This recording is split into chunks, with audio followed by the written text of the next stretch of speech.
कर्नाटक में सरकारी ठेकों में मुस्लिमों को 4% आरक्षण देने पर बवाल मचा हुआ है।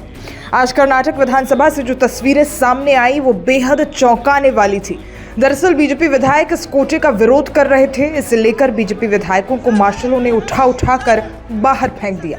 आप भी देखिए इस वीडियो को।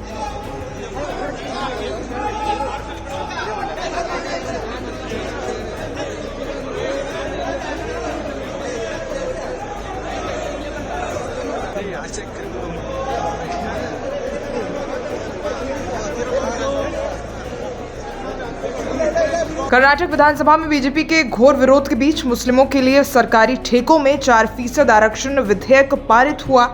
इसके साथ ही सदन अनिश्चितकाल के लिए स्थगित हो गया।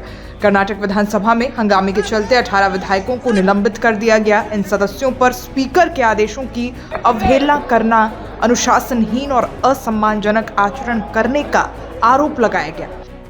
इन एमएलएस को किया गया निलंबित। सबसे पहला नाम आता है एच पाटिल, विपक्ष के मुख्य सचेतक। दूसरा नाम डॉक्टर अश्वत्थ नारायण सीएन। तीसरा नाम एसआर विश्वनाथ। चौथा बीए बसवराज। पांचवा एमआर पाटिल। छठा चन्न बसप्पा यानी चन्नी।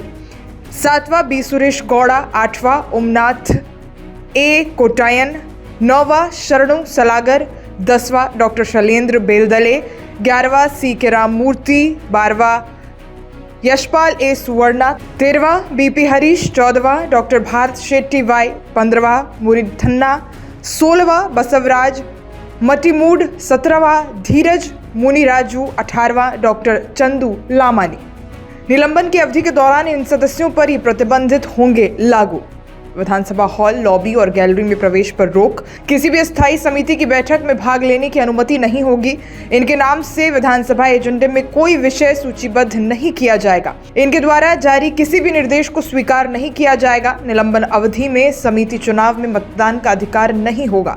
इस अवधि के दौरान दैनिक भत्तों से वंचित रहेंगे ये 18 बीजेपी निलंबित एमएलएस। क्या है पूरा मामला, आपको बताते हैं। बता दें कि कर्नाटक कैबिनेट ने शुक्रवार को Karnataka transparency in public procurements अधिनियम में संशोधन को मंजूरी दी थी। इसके तहत 2 करोड़ रुपए तक के सिविल कार्यों के 4% ठेके और 1 करोड़ रुपए तक के गुड्स सर्विसेज के ठेकों को मुसलमानों के लिए आरक्षित किया गया था। इसी पर अब बीजेपी भड़की हुई है। हाल ही में बीजेपी सांसद तेजस्वी सूर्या ने पार्टी मुख्यालय पर एक प्रेस कॉन्फ्रेंस में कहा था कि बीजेपी इस असंवैधानिक कदम का बड़ा विरोध करती है और मुख्यमंत्री सिद्धारमैया सरकार से इसे तुरंत वापस लेने की मांग करती है। उन्होंने आरोप लगाया कि मुख्यमंत्री सिद्धारमैया की अगुवाई में लिया गया ये फैसला कांग्रेस के शीर्ष नेतृत्व, विशेष रूप से राहुल गांधी के इशारे पर मुस्लिम तुष्टीकरण के लिए उठाया गया है।